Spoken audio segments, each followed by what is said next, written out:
Je connais une sœur avec qui on priait à l'époque à Kolwezi. Elle prophétisait les songes ici. Moi, un jour, j'avais un jeune de 21 jours. On m'a amené cette sœur-là pour que je prie avec elle. Elle était au coin, moi j'étais au coin.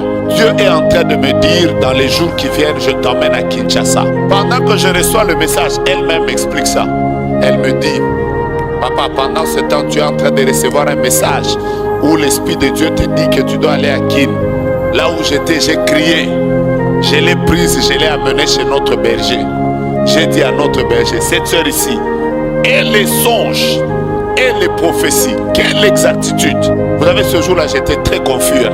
Notre berger était très calme. Après, il m'a dit, est-ce qu'on peut d'abord commencer par prier pour sa délivrance? Moi, je lui ai dit, non, elle n'a même pas besoin de délivrance. Elle voit. On lui a imposé les mains. C'est une des délivrances qu'on avait commencé à 8h, on a terminé à 18h. Elle avait des esprits. Et un des esprits, c'était un esprit de sa tante qui était Mbikuti, défunt dans les années avant. Et cette tante était en elle. Vous savez, ce jour-là, quand on a fini, j'avais honte. J'ai eu une très bonne leçon de vie. Voici la leçon de vie que j'ai eue. C'est que même quand quelqu'un prophétise comment, moi, il ne m'impressionne pas. Parce que quelqu'un peut beaucoup prophétiser, mais avec des démons.